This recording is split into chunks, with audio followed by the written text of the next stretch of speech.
Cummings. Oh, and I'm Wayne Oh, Jacobsen. you sound like you're in pain, Wayne. Well, you wanted to talk about pain today, so here we are, I guess. Well, I don't know that it's my favorite subject, but I do think that it's a real challenge for a lot of people when they're going through stuff to figure out where God is. It's important, isn't it? Because people get into, I do. I remember when I was in college, my first year of college, I worked hard to get reputation so that I could get a job the next year, the resident advisor job. And I was going to get that job for the next year because that would pay my room and board. Ooh. Which for a farmer's kid, that was pretty important, get the room and board paid for.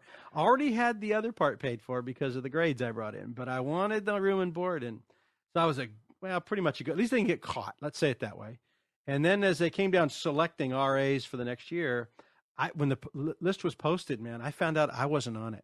And there were other people on it that I got to tell you, I knew I was better than them and had been far less trouble than they had been in. So I went down to see the dean to find out why was I left off this list. And he told me a story about something I'd been accused of doing, which I had not done. Someone had fabricated a story about me.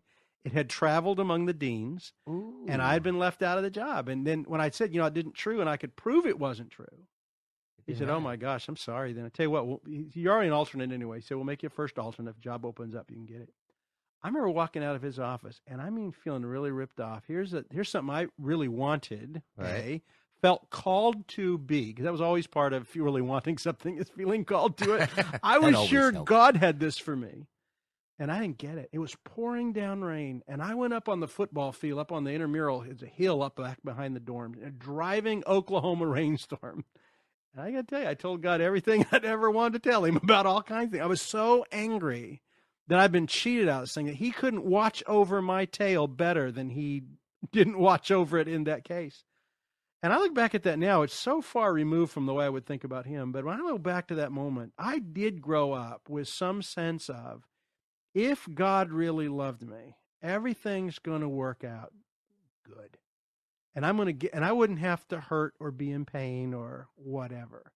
God has disillusioned that notion a number of times since, but I think many of us do. Many of us grow up with a sense that if we really get this God thing right, if God really loves me and I really love him, then I'm never going to go through painful things. But I tell you what, everything Jesus said and everything the early church wrote flies in the face of that. I don't think this makes it to the front of most refrigerators as the memory verse, but Jesus says, in this life you will have trouble. And, if you look at that, what you don't that have word that on means, your fridge? No, it's on my fridge. I know it. It's there. But the word trouble, I studied it one time. It says bone-crushing opposition. It's reduced to trouble. Bone-crushing opposition is a little more intimidating. And that's what is meant there, is that in this life, it's going to be hard. And it's like we don't recognize, but that's like a promise from Jesus. This life is going to have bone-crushing opposition. But to finish that verse, he says, but be of good cheer. But when we always read that, we always thought of it as persecution. So, the believers in China, the believers it's not. somewhere else may get it. No, it's a broader word than that. The word goes to any kind of trouble or pain that visits our lives. And the longer you live, and the longer you live in God, the more you notice living in God doesn't mean he keeps you from every painful, hurtful reality that this world can dole out. It's not true. Yeah, I mentioned this in a podcast a little while back. One of the points where I just learned this just profoundly came clear when I was sitting in the dentist chair. And I think I mentioned this story, but I think it's worth repeating. I was sitting there, and the dentist, this is like gentle dentistry. That's the name of this place. And it's a lie. It's a lie. But the guy has shot me full of Novocaine. He's about to work on a tooth, and he's trying to figure out if I've got numbed up. And so gives the shot, comes back. Your mouth is supposed to blow up like an elephant. You're not supposed to be able to feel anything. I felt everything. And he says, "Is your mouth numb yet?" I said, "No." And so he gives me another shot. He goes through this 5 times. He looks at me like I'm the biggest chicken on planet Earth. He figures there's no way you're not numb. And so he begins work. And I could feel everything. I was about ready to dig through the chair. And I'm just, this is, I'm going through it and just like, and clear as a bell. I felt the presence of God settle on me. And the pain didn't dissipate whatsoever. And that was the biggest conundrum I'd experienced yet, because I'm just going like, wait a minute. I'd always grown up with life. presence of God, absence of pain. Exactly. Presence of pain must be absence of God. Sin in my life. Now, I gotta do something. Here I go. Presence of pain and presence of God. Now that doesn't work with my formulas. It's like, wait a minute. But as I left the dentist office, it was as if the conversation I had that followed in terms of my understanding, I knew God was trying to get my attention. I knew he was trying to teach me something that would, as proved out to be incredibly valuable in terms of a turning point. I had interpreted most of my life through a lens of where there was painful things. I ended up feeling abandoned by God in those moments. I ended up feeling as if somehow something's wrong. The simplistic little formula of, blessing for obedience, cursing for disobedience. So whenever the outcome of my desire doesn't happen, something must be wrong. Either I screwed up or God's absent, but somehow I would look at God through the lens of my circumstance, and if it wasn't what I wanted, then I was estranged from my relationship with God. And in that moment, God was trying to say, guess what, Brad? The presence of pain in your life is not proof of my absence. I am with you in the midst of that. And I got to tell you, it's like I met Jesus afresh in a whole new way through that encounter. I don't want to experience it again. I don't know if I've gone back to the dentist since. Yeah, we're not. No, really. That accounts for a lot of things. Then I value it, but I don't want to repeat it. But how long ago was this? I don't know. I brushed my teeth this morning. I'm fine. Okay. Good. But the reality is that really changed the way I saw stuff, and I began to just went, wait a minute. I think the planet in which we live on has been dramatically impacted by the presence of sin. Therefore, I'm not going to be immune from the consequences of living in a fallen world. It doesn't turn out just the way a perfect world in the garden, was possible. It's like we're living in a challenged war zone of reality. And the good news is not that, gee, you're in a war zone. The good news is God isn't absent from that. And I find that so many people get shipwrecked in terms of their disappointments. And they end up feeling like, oh, how could God love me? Or how could God be loving? Or I'm not sure, and it's like they throw all of that out. And you're just going like, wait a minute. It's different than that. It is. And we somehow the whole mystique we've created around Christianity in the 21st century, even though we'll talk about pain and, times of suffering is there, but what we're really selling people, I think, in all kinds of things, is that if you really serve God right and really love him, then you're going to be happy and prosperous. Everything's going to be great. Your circumstances will be wonderful. You live in a nice home, have a great paycheck. We've created this idea, and I think some of the self-help books do that. If you do these 5 things, you'll have a happy marriage. You do these 3 things, you'll never have disease. If you drink this ugly barley stuff, you'll never have cancer. And the reality is, where is God in the midst of those things? And most people that I deal with, I don't know about you, but when I deal with people going through pain, almost 80% of the conversation is their trouble that they having pain. Because where is God? Rather than, and I think probably more so than the pain itself would be, if they could just see God with them in this moment. Not that the pain is proof he's abandoned them, or that they've sinned in such a way that he just can't be near them anymore. That's not true, but that's the inner lie, I guess, that so many of us either enculturated in. Maybe it's just a part of our flesh that screams out and says, hey, life should really be pain-free. I know when my kids grew up, I had lunch with you the first time one of your kids had said, Daddy, I hate you. And you came to Yes. pretty crushed to lunch. My kid told me they hated me this morning. And I remember saying to you, it won't be the last time. And because kids grow up with a sense of, if you really love me, you'll give me everything I want. That's a pretty immature, when we talk about kids, that's a pretty immature response. As kids grow up, they learn that you can actually love them and not give them everything they want. And spiritually, I think that's part of it too. As we're going to grow up in God, he is not going to give us everything we want. He's not going to create a pathway for us that misses every painful, needy, hurtful thing. Well, it's also hard to come to the realization that everything that I want, not all those things are at all good for me. Most of that's true. And it's like, you look at that, and it's like, I thank God that he edits some of my requests. You know, you can see in Scripture, there's times that Israel cried out for something for a long time. God finally relented and gave them what they asked for. You know, when they were like, we It want a wasn't king. always You know, good. you just go Yeah. like, it was like a judgment to receive that. You're just going, oh, that's not good at all. Yep. And I think to begin to just sort of, you know, we're not going to definitively answer everything that even relates or even scratch the surface in terms of the challenge that people have with pain. But I think just one of the things to realize is that the presence of pain is not the absence of God. Just that alone gives me hope. Absolutely. You know what I mean? It's like in the midst of what's going on, that told me, it's like, wait a minute, I feel like I'm dying. I think it's more the fear of pain that a lot of people try to avoid, and they live life, you know, trying to avoid pain. Or and we're certainly not going to call the show "Pain is Virtue" because we're not, you know, not this self-flagellation. Try to find as much hurt as you can. But the New Testament is very clear. Every writer of the New Testament, including Jesus' own words himself, said, not only will we have it, but God uses trials, tribulations, pains to work out wonderful things in us, which to me does not mean God orchestrates our pain. God just, you know what? I think I'll do something neat anyway, and I'm going to put him in a car accident today and lay him up for 6 months. Yeah, he's just got to learn a lesson. I mean, God's just not that way. That is so not the way God thinks. But we live, like he said, we live in a world that has been thrust into the chaos of sin. Our world is in conflict with the Creator. So much so that even Paul wrote that creation longs in eager expectation for the sons of God to be revealed in Romans chapter 8. Creation waits for the day when this pain and hurt and conflict is no longer there. But as long as we're in it, he's in it.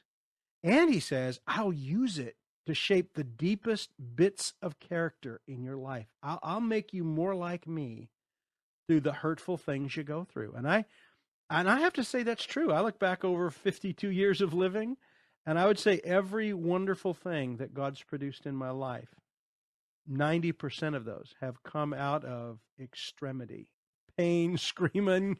I tell people I came kicking and screaming into this kingdom because every time God invites me to greater freedom, it's usually through something that hurts. And I think that's partly why I wanted to see us get on this topic at some point, because so many people who start to journey with God and maybe breaking free of some old habit patterns and ways of thinking about him, suddenly find that life's not getting any easier. Man, people are telling lies about me, and stuff's going on in my life, and I'm finding out that my marriage is not as good as I thought it was, or my kids are going through, as adults, some real horrible things in their life. And suddenly it's, well, God's not good, God's not with me, God's not, instead of, we've got to learn, if we're going to live this journey, I think, to stop hiding from the pain and stop running from it and stop running to things that are just easy and comfortable and embrace what God's doing in us, even if it's through pain. I don't think it's possible to avoid pain in this life. And, you know, I got young kids, and so you watch a lot of parents as they try to approach different challenges. Most of them are trying to protect their kids from pain, and I don't think that's so awful. It's just you're not going to accomplish that. It doesn't work. A far better thing would be to prepare your children to process through it, to recognize that it will touch their life. It will shape your life. And how you go about dealing with it, how you go about navigating your way through the confusions, the conundrums, the disillusions, meaning I had illusions and now they're dissed. It's like some truth hit it. Yep. I think that's a far more helpful, effectual approach. I mean, it's interesting. I was having a long discussion with my dad. A lot of his life, you know, I mean, he's 66 years old. And he's sort of come, you know, to the end of you know, his career with this sense of, you know, there should be this grand finale and celebration. It's far from that. I mean, he is going through just excruciating challenges, circumstantially, left, right, and center. You're just going like, you know, if I was to list them, you'd end up going like, oh man, that's terrible. And he's having a really rough go trying to figure out, I don't understand this. God seems far from me. And we were having a conversation the other morning, and we were talking about this, and I was just helping him trying to process. And I said, you know, the whole book of Job, I mean, arguably, it is probably the first book of the Bible that was actually penned. You know, right, it first wasn't, one written. Wasn't Genesis. And I find that in and of itself a little bit of a profound message, perhaps. And because you're dealing with the proverbial sense of this guy's life, God said he was like the tallest tree in the forest. I mean, he was pure and blameless, upright. There's none like him. So what the calamity that followed was the desire of Satan to attack him and say, well, the reason he blesses you and praises you is because you do all these great things for him. How about you let me at him and destroy his life a little bit, and let's see what he says. And you got to kind of hope at a moment like that God says no. Yeah, you kind of like, there's something. No, you can't have Adam. There's something to be learned about a God through that book of the Bible that says, he said yes. It's like, guess what? That is, like it or not, the God that we're relating to, a God who, at the request of the devil to strike at you, in that particular instance, that God didn't just principally say, no, never. He said, okay. There were limits on it. There is a measure of protection around us, but it doesn't make us immune from things striking. And it's the same thing when Jesus told Peter, Satan's asked permission to sift you like wheat. And I think Peter's probably saying, no, and you told him no, right? Yeah, you said no, right? Lord, yeah. He didn't say no. What are you thinking here? What did he say? Well, he said, I've already prayed for you that your faith fail not and you return and strengthen your brothers. Jesus is already in Peter's failure with him. This is Peter's failure. Right. This is Peter's now going to deny his best friend. And he's going to be racked with the misery of all that. And Jesus, what I love about that story is when Jesus says to Peter, I've already prayed for you that your faith fail not, you return and strengthen your brothers. He's already prayed for Peter beyond the failure Peter hasn't even committed yet. Yeah. Which I think is such an amazing story of grace and life. And God's not our place to hide from any conceivably bad thing happening to us. He's our place to hide in everything that happens to us.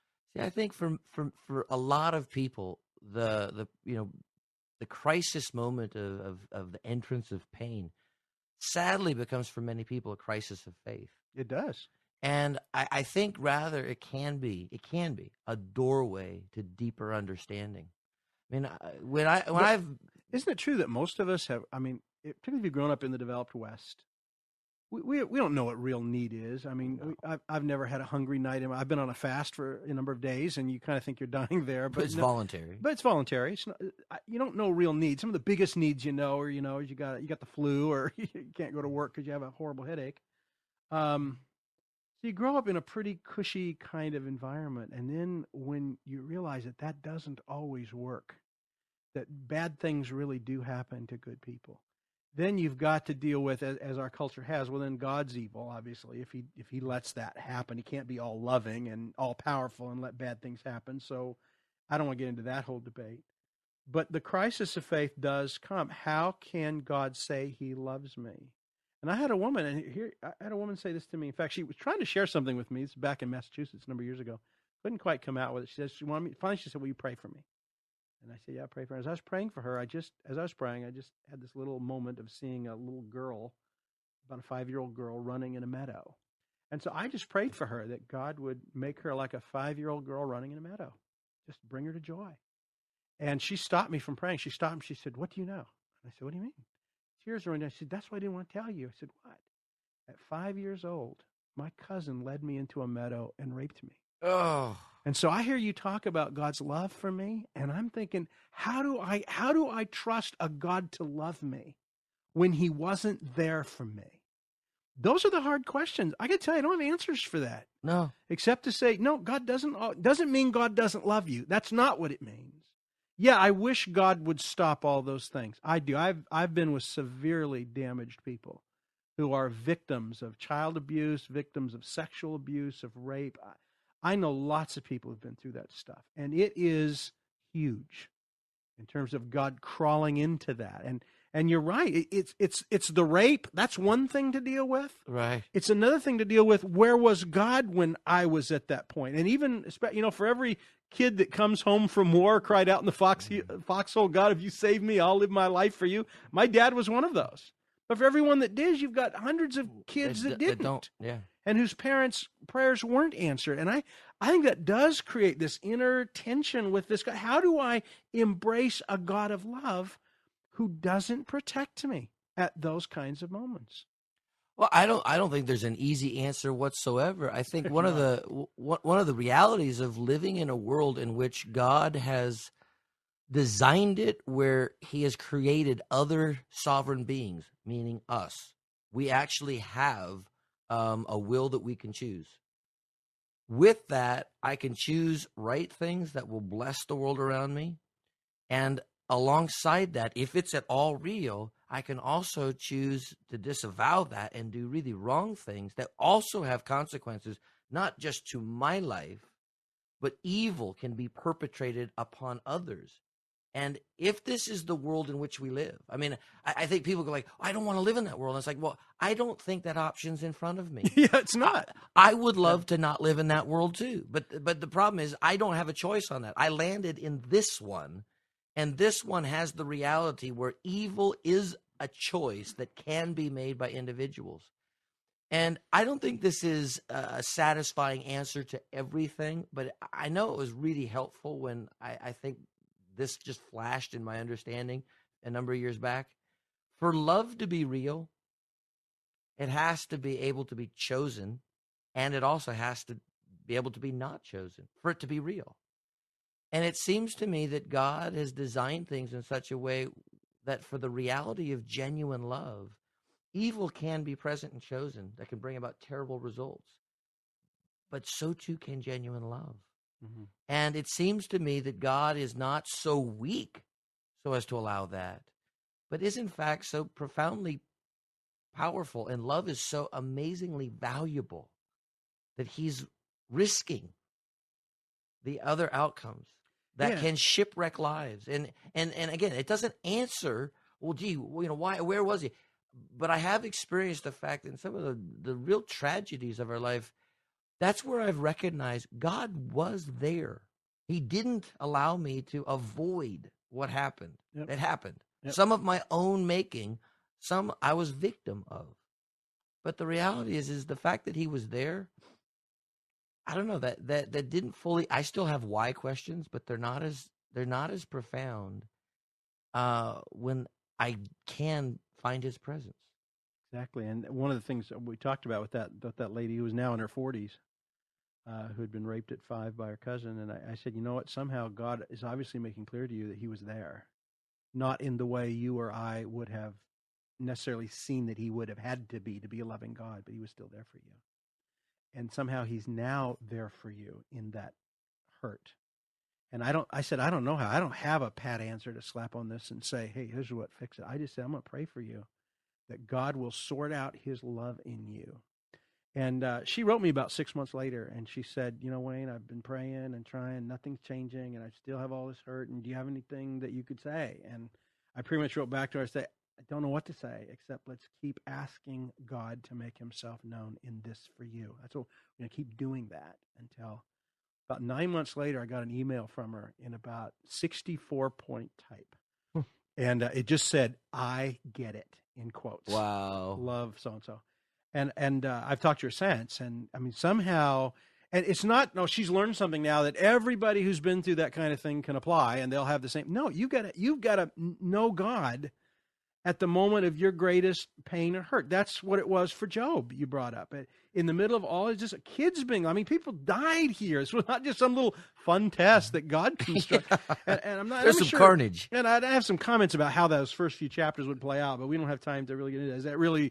Does God really make deals with the devil for that kind of a thing, or is that illustrating some larger reality? And I don't want to make the point here, but we could discuss that at some future point maybe. But the fact is, we live in this chaotic world, the sin you talk about. And I love that idea about sin. Sin, when I was growing up, was, here's all the fun things God says you can't do. Because I get to anger's kind of fun, lust is kind of fun. There's things that are just fun. And now, the big old God made the rules, so all the fun stuff is illegal. Yeah. But now, I tell you, and when people really begin to learn grace, the way we've talked about it, the way I like to talk about it with people, they just, as Paul kept anticipating, people would say, oh, well, then we just sin because God loves us and doesn't care. When you know what sin is, sin in my life diminishes me as a human being. And it diminishes anybody else around me that's touched by that sin. Yeah. if I get angry, there's something about the anger, and anger's been a big thing in my life, something about that anger that diminishes who God made me to be. But you know what? When it gets out at Sarah or my friend down the street or you, when anger comes out, it not only hurts me, it hurts them. Yeah. And then you get to things like sexual abuse and other things that just, really take evil to a whole nother level. Snowballs down the hill into something huge. The more you know God's love, you don't get more compliant about sin or complacent about it. I want God to rip every sin and failure out of my life and the reasons for doing and to set me free from it. I do, as only He can do. But we never make the excuse for it. And the choices, like you said, the choices that we have, God, how do I live increasingly redemptive in the world? Not being a source of other people's pain or bondage or hurt, but realizing when people are for me. See, some of these things are easy to explain. When I started, in fact, my kind of being ushered out the door of the congregation I was involved in, the last more traditional structure, it was through some people telling some lies about me that were only lies about me leaving, but lies that continued and have continued to this day. For someone who served his reputation more than I served God before that, and I'll be honest about it, I was just nuts about everybody thinking well of Wayne. I was devastated. Rumors about me having had an affair was one of those rumors, quite honestly. And I was confronted by an unbeliever about it who I'd shared the Lord with, who said, "Hey, how's Sarah doing?" And I said, "What do you mean?" I said, "Well, I heard you left the ministry because you had an affair."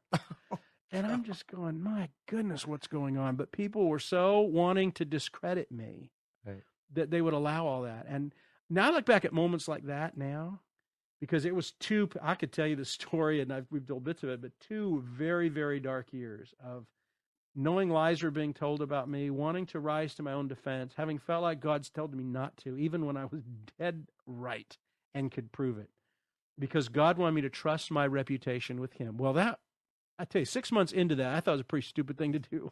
God did not treat my reputation like I thought it should be treated. At a point, somebody shared with me, my dad, I'd gone up to have a personal retreat, and he read a bit from the Sermon on the Mount, and blessed are you when people exclude you and lie about you and say all manner of evil against you. And I'm like, I don't want to hear that stuff. It didn't feel good at all. Flip the page. Let's read something else. Yes. I like going back into the Psalms where David says, my enemies, Kick burn their them, teeth devour in, them, oh God. destroy their children to 1,000,000 generations. And I got into some of those prayers at that time more than the Sermon on the Mount. But I tell you now, 2 years out, watching God use my love for my reputation to destroy Wayne's need to live for other people's approval, I now look back at those 2 years with a whole different deal. I look back at them and go, that is the most precious gift I've received in the last 10 years. I live every day of my life now free to do what God wants instead of being tyrannized by what other people think I should be doing, or how I perceive they're thinking of me if I'm not doing what pleases them. And yet I don't know if I would have gotten there short of all that stuff. Now that's easier for me to explain, those kinds of things. Yeah, but there are a bunch of things that just frankly are unexplainable. When you look at the book of Job, what was so fascinating to me is here's all this carnage and this troubled stuff that happens. And you get Job's 3 friends, nice discomforters, with their little religious trite. Job, you must have sinned. Bottom line, God says he's blameless. Job, you must have sinned. It's like, the blessing for obedience, cursing for disobedience. You must have disobeyed. You did something. There's some sin there. And you're just going like, okay, that is so empty. Job's able to kind of work his way through that. But then he gets slammed. He has to come up with God's evil. Yeah, then. but then he comes up with little Elihu, who's going like, Job, who are you to question God? And it's like, there's some aspect. It's like, God bless Elihu in defending God's honor. But you sit there, it's like, even that's a blast where you're just going like, you know what? He's got some genuine inquiry. God, none of this makes sense. I do feel a little bit like I have a legitimate beef that I need some understanding. And I think that is so great that he was able to really voice this to God. But then I asked my dad, I said, Dad, what was God's answer? I mean, the wisest being in all of existence, the one who knows it all, could have said, well, you know what? The devil came to me. I mean, there was an explanation. I made a bad deal. Yeah. Sorry. But he basically completely ignores Job's question. I mean, any face value reading, Job's asking for understanding as to why, and God avoids the issue and says, hey, Job, were you there when I made a fish? And you're just going like, excuse me, that's not nice. That's not fair. And I sat there, and it's like a little eureka of a conversational understanding happened. I realized, you know what? So oftentimes we're trying to look through our life through the lens of the circumstance we experienced. And if it's blessing, then God's a wonderful, good, generous, loving God. He just did this great thing for me. And it's like, oh, isn't God great? But to the people that didn't experience that, or in that moment aren't experiencing that, they're looking through their lens and they're going, I don't know who this God is. And I just realized, when God says, Job, were you there when I made a fish?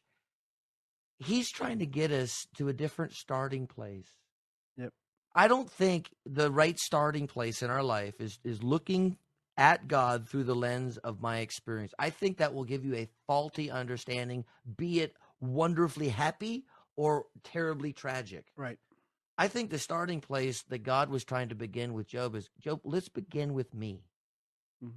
Let's not begin with your life and your evaluation of it. Did you get what you want? Do you think you got what you deserve? Yep. He said, I want you to begin with me. Yep. And I think that, perhaps a little bit of medicine for anyone who's hurting is, you know what? I can't answer why you went through what you did. I don't even know that God is going to answer why you went through what you did. I mean, I love people that say, well, everything happens for a reason. I'll be honest, I'm not so sure I can embrace that fatalistic approach that just says every last little. I think some things happen. There are T-shirts that shorten that with colloquialisms. It's just going like, I think there's some truth there. And boy, if you've ever been to a funeral of a young kid or whatever tragically killed, that you got to stretch that to, if one person comes to Christ because of this, it was all worth it. I think that's really humanistic thinking. I agree with you there. Yeah, and I think God. Some helpful medicine is to begin to look at, you know what, I'm going to start with who is God, and what does it say that He is, and as I embrace that, then I'm going to look at life through that lens. I mean, I think a watershed issue is, God says He is love, not that He loves, but He is love, and if I throw that up to the wind, and I try to assess whether that's true or not through my circumstance. Well, some people's lives will be able to say, well, yes, He is. And other people's lives, well, it can't be. If you're looking, it's either 2 + 2 is 4 or it's not. Either God is love or He's not. And I choose to say He is. Therefore, I will interpret my life through that lens that just says, guess what? I am loved by Him because of who He is. And once Job has that encounter, his expression at the end is, man, I opened my mouth where I shouldn't have. I spoke about things too wonderful for me to understand. That's an amazing statement. Yeah. He doesn't get his answer. He doesn't get, it was just a good little test. We thought we'd just shut the devil's mouth by whapping up on you. There's a spiritual warfare dynamic. It wasn't that. It was Job saying, if God is in the midst of this, and if I can find Him here, and when he finds Him, He's too wonderful to understand. Not too powerful, not too mean, too wonderful. Yeah. And I think that is probably how it's going to have to be for us who live in an age that is thrown in the chaos of sin and suffering. One of my best friends in the world, I was in at USC Hospital last week with him. He's got recurrent melanoma, inoperable tumor in his lungs, going through an experimental treatment, young man in his 50s. We've got people listening to this podcast, 2 women I know who lost children to suicide. In their 20s. I know people like this woman who's been raped, others who've been through incredible things. And you know what? I think the testimony is not, boy, do you look at those things and conclude, what is God like? But to look at God whose love is big enough to consume, no matter what we go through. It's big enough to consume us in it, hold us close to Himself, make right what's broken and been devoured in those things in us. One of the things that shook me to the core a number of years ago, I was reading through Acts, and Paul and Barnabas are coming back from the first missionary journey, and they've been to a lot of places, and they're on their way back, and it says they were strengthening the disciples and encouraging them to remain true to the faith by saying, here's what they say, here's the quote, we must go through many hardships to enter the kingdom of God. Yeah. And I'm looking at that. I remember reading it going, how is that encouraging? And how is this? Listen, it's going to be through hardship that we enter the kingdom. How is that good news? Unless you're already in the hardship. Then it's great news. See, it's phenomenal news because it's reality. I sort of feel like, people that are trying to sort of tie off all the loose ends of their life. Hmm. And I look at them and I was like, good luck. I can't. Yeah. I cannot make sense of everything that I've gone through. But I can, in the midst of all that we've gone through, still put my hand in the hand of a God who loves me and is bigger than all of that. You know, when Job says, you know, I've heard of you with the hearing of the ear, but now I see you with my own eye, and I repent. It isn't, oh, and I feel really bad. It's like I change the way I think. I mean, that's it. That's at the heart of what it is to repent. He's the changing. court case is no longer needed. He no longer needs to call God to the dock. I mean, I remember, a number of years ago, between our first son and our second son, Kelly was pregnant, and I had a dream one night that in the dream, I was told to me that my wife was pregnant. And in the dream, I felt like the Lord gave me a name. We were to name this child. And so I woke up kind of excited, going, wow, I never had a dream like that. And I turned to Kelly. I said, honey, do you think by any chance that you could be pregnant? She says, I could be. And so she, got a little home pregnancy test. And, lo and behold, wow. Okay, 3 months into this, she has a miscarriage. The theological conundrum for me, where look, it's pretty clear. I think you began this, God. You spoke to us. This is not the outcome I would have ever presumed from the beginning of a life. And it still doesn't make any sense. But I remember to this day the kitchen where Kelly and I were both just in tears, hurting. And I remember sensing the presence of God just come into that room and hurt with us. I can't prove that to anybody, but I just can say, out the door went all of my whys. I can think of them today and go I still don't understand that. But just knowing that God hurt with me about an outcome that I still don't understand, so many of my little thoughts just went out the door in those seasons of life where you just began to realize, you know what? I'd love to live in a world that you could, presuppose there's an answer to every question, but I don't live in that world. And I love the fact that God has not sheltered me off in some illusion, but has allowed me to face this world front and center and to realize, good or bad, hard or not, I'm with you. The thing I'm left with is I'm not alone. There is pain, but I'm not alone. And one reality that's really helped me with this is realizing, yes, the world of sin we live in is fraught with sickness and disease and corruption and hurt and pain. And it is fraught with that. And we do have seasons where we don't have any of that, which are wonderful. But then we have seasons that do. We need to know we're not abandoned. But what really helps me with all that is realizing that when God allowed this world to plunge itself into sin, He's the one that would pay the biggest price for that. So yeah, we do pay it in little ways with sin and sickness and disappointments and miscarriages and things that affect our lives, certainly. But God embraced the pain of our sin more than any of us ever have or ever will. So it wasn't just something God said, oh, it's too bad, you kind of messed it up, so I'm going to kind of be here with you through it. He's been in it with us. He knows every bit of pain and disillusionment that we know. He was tempted in all ways like we were, yet without sin, the writer of Hebrews says. And so if people could just have the sense that my hardship doesn't mean I've been excluded from God. Hardship is often the ways God invites us deeper into Himself and into His life. One of my best friends was a hospice chaplain for a number of years. A guy helped me write the Jake book at the Jacobsen site. He asked me one time, he said, how many Christians do you think die in peace? And I said, man, I would think almost all of them. He said, almost none. I said, why? He said, because we all die of something. And in the end, when you've heard the C word, when you've got cancer, when you've got something, he told me about one woman specifically, been a faithful, congregational attender for decades. And she ended up with cancer and was dying. And he was visiting her and the family and couldn't figure out why. She was just in this total depression. Couldn't figure out why. One day when he came to visit her, one of the daughters said, ask her about tithing. Ask her about tithing. He said, why? He said, I heard her the other night in a room screaming something about tithing. So he went in and sat down with her and started talking for a bit. And he said, the gal said you said something about tithing the other day. She said, oh, yeah. She said, I figured out why I have cancer. And he said, well, why do you have cancer? He said, in 1941, I was at home with 3 girls when my husband was at war. in World War II in the theater in Europe. And there was a month when I wasn't able to give the full tithe to God. I couldn't and feed my girls, so I didn't give it.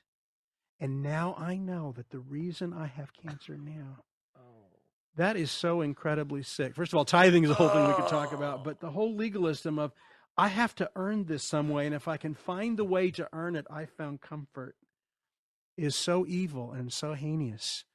We don't need to be looking for what earned this in the things that we go through. I think what we wanted to do this podcast for was to encourage people who are, just like Paul and Barnabas would do, if you're in a moment of hardship, God has not abandoned you. In fact, the greatest joy of this journey is God wants to make himself known to you in the midst of that, the fellowship of his sufferings, the embracing of God in the midst of pain, and then to live our lives not by pain avoidance. You can turn all your pain avoidance indicators in trying to follow God's will.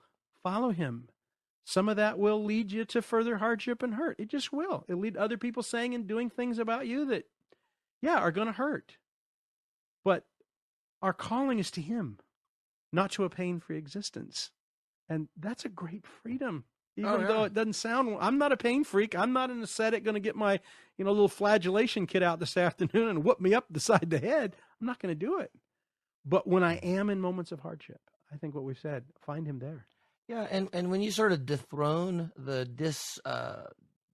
disinformation about pain, and you realize, you know what, it's there in life. I think it empowers your decision making for righteousness a whole lot more. I mean, some of the most right decisions I've ever made have been the most costly. Exactly. And yet, so many of us, the way we make our decisions is like I'm sort of assessing the pain threshold of, well, I'm not sure I want to do that. That could be, and it's like, you know what? The minute you sort of throw that out and you just go like, bottom line, what does God ask me to do? And not presume, well, this means that guarantees that it'll be good.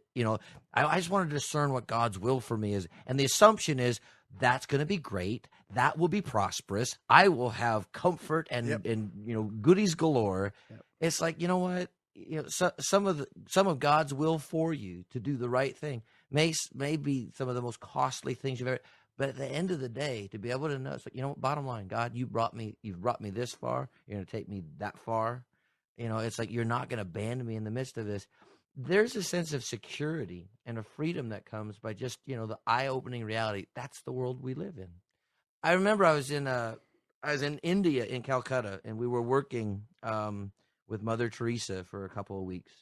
And, we're at the home of the destitute and the dying. And it's like, these are the yuckiest of the yucky, dealing with some of the most excruciating, just painful illnesses. And I'm people there, aren't yucky, but the need. No, I mean, just everything around you. You just go, I felt so terrible about myself. I'm trying to feed this young man, and I'm so repulsed by everything around me. I'm just going like, oh, great. This is the real love of Jesus pouring out of me. I'm just going like, I'm sick to my stomach, but just being assaulted by everything around me. And, I'm leaving that day and I'm just going like, God, where's your power? We're here trying to, show your love. It's like, show your power. It's like, and I'm not the only one struggling. It's one of the young guys in our group kind of was just having a lamenting discussion with God, going like, God, why don't you just heal these people? And the Lord asked him a question. It's just profound. He said, which is easier, for you to love these people or for me to heal them so you don't have to? And that just put a profound framework around all this, going like, I'm not sure what is up and what's down, but I just recognized, wait a minute, I'm focused on trying to avoid something difficult. God is trying to deepen his nature in me by not avoiding something difficult. And he's trying to bring forth the resources of himself. And I believe God heals. I mean, I believe God does. Absolutely. And releases his power. But I also recognize I can't remove the element of mystery from that. I can't attach a formula that has answers for why he does and why he doesn't, that are just all tight. You're just going, you know what?